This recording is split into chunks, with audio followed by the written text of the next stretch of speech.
Life में कभी इतना बड़ा टॉर्टोइज देखा है आपने? मैंने तो देखने के साथ साथ उसे टच भी किया था और मुझे अपनी आंखों पर बिलीव नहीं हो रहा था। पर ये मैंने किया थाईलैंड के कोरल आइलैंड पर। आज था हमारा थाईलैंड की पतिया सिटी में पहला दिन और होटल के ब्रेकफास्ट बफे में मैंने इतने सारे फ्रूट्स खाए जो इतने जूसी थे, आई कांट टेल यू, बहुत ही जूसी थे।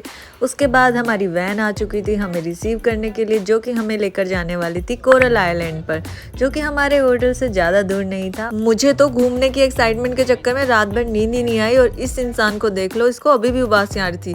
बीच पर पहुंचने में हमें ज्यादा देर नहीं लगी बिकॉज हमारा होटल नजदीक ही था और वहां पहुंचते ही हमारे हाथों में ये धागे बांधे गए और हमारे टीम का नाम रखा गया M24 बिकॉज ये सब चीजें हमारे पैकेज में इंक्लूड थी। तो जिन जिन लोगों ने ये पैकेज लिया था वो सबको इकट्ठा कर रहे थे ताकि क्रूज में सबको एक साथ भेज सकें। तो जब तक वो सबको इकट्ठा कर रहे थे हम लोगों ने वहीं पर खड़े होकर कुछ फोटोज वगैरह क्लिक करवा ली थी, रील्स भी शूट की थी। फिर हम सब लोग एक साथ आ गए थे हमारी स्पीड बोट के करीब, जिसके लिए हमने 200-300 मीटर वॉक किया और यहाँ पर हम पानी के ऊपर चल रहे थे और हमारे वॉक करते हुए ये हिल भी रहा था बट मज़ा आ रहा था and I was excited.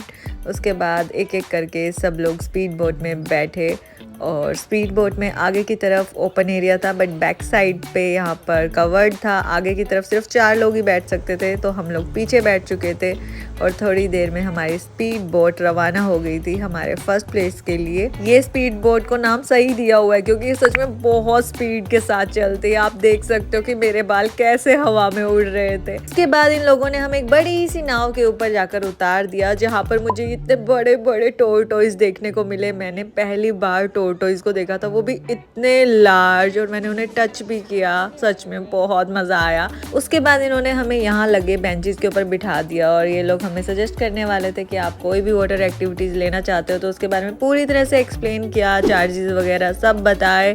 But हम लोग ये वाटर एक्टिविटीज पहले भी कर चुके हैं तो इसलिए हमने वो नहीं की और जिन लोगों को करनी थी वो वहीं रुके। तो यहाँ पर होने वाली थी पैरासीलिंग और जब तक हमारे ग्रुप की पैरासीलिंग चल रही थी हमें यहीं पर वेट करना था। और यहाँ सुमू की क्रेविंग्स जाग उठी थी, वो कच्चे आम सिलेक्ट कर रहे थे और जब मैंने उनसे पूछा आप यहाँ क्या कर रहे हो तो उन्होंने मुझे कहा कि मैंने खुद से इस कैरी को सिलेक्ट किया है जिसे मैं कटवा कर खाने वाला हूँ। उन्हें कैरी खाने का बहुत शौक है तो हमने वहाँ बैठ कर ये कैरी खाई और अपना टाइम पास किया। तब तक सबकी पैरासीलिंग हो चुकी थी और अब हम जा रहे थे हमारी सेकंड लोकेशन पर। इस बार हम स्पीड बोट में आगे की ओर बैठे थे। ये I was so excited because आगे की तरफ बैठकर व्यू बहुत अच्छा आता है और शायद पानी की छींटे भी आने वाली हैं तो मुझे बहुत मजा आने वाला था और वही हुआ। थोड़ी देर में हमारी स्पीड बोट चल पड़ी और जितनी वो स्पीड के साथ चल रही थी ना, मुझे इतनी टाइटली हैंडल को पकड़कर बैठना पड़ रहा था वरना तो मुझे लग रहा था कि मैं नीचे ही गिर जाऊंगी। इवन तो मुझे अपना कैमरा चलाते हुए भी डर लग रहा था कहीं मेरा फोन ना गिर जाए, बट फिर भी मुझे सब कुछ कैप्चर करना था इसलिए मैं कर रही थी। आप साइड में चलती हुई स्पीड बोट को देख सकते हो कि वो कितनी स्पीड से चल रही थी और ये ट्रैवल कुछ 15 मिनट का था जब तक हमारी अगली लोकेशन आती और फिर वो लोकेशन आ गई थी जहाँ पर सब लोग सी वॉक के लिए जा रहे थे। सी वॉक में आपको समुंदर में लेकर जाया जाता है, वहाँ के कोरल्स को आपको टच करवाया जाता है, दिखाया जाता है, पर हमने ये एक्टिविटी भी की हुई थी तो हमने नहीं की। उसके बाद हम जा रहे थे फाइनली कोरल आइलैंड जिसके लिए हम आए थे और थोड़ी देर में हम यहाँ पहुँच गए और पानी देख सकते हो गाइस आप कितना क्लियर था। ये आइलैंड बहुत ही ज़्यादा हैपनिंग लग रहा था। आप देख सकते हैं कितने ज़्यादा रैक्स लगे थे, सब लोग यहाँ आराम से बैठकर चिल मार सकते हैं। तो सुमू और हर्ष भी यहाँ पर रिलैक्स कर रहे थे। वहाँ दूर उस तरफ सब लोग समुद्र में नहा रहे थे और यहाँ पर एक्टिविटीज हो रही थी, banana boat and jet ski.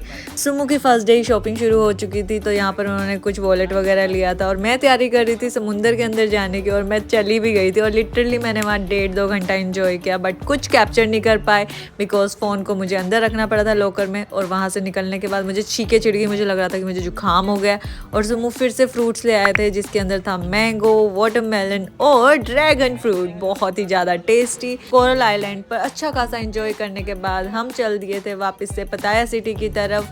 फिर से हमें स्पीड बोट में बिठाया गया। इस बार तो इतनी ज़्यादा हाई टाइड्स थी कि सामने की तरफ किसी को भी नहीं बिठाया गया और पानी उछल उछल के अंदर तक आ रहा था और लिटरली कई लोग तो वॉमिट भी कर रहे थे क्योंकि उन लोगों को मे बी वाटर सिकनेस था। सो मेक श्योर कि आपको वो प्रॉब्लम ना हो। उसके बाद हम पहुंच गए थे अपना लंच करने के लिए जिसके अंदर इंक्लूड था ये नारियल का पानी भी जो बहुत ही मीठा मीठा और फुल्ली लोडेड था।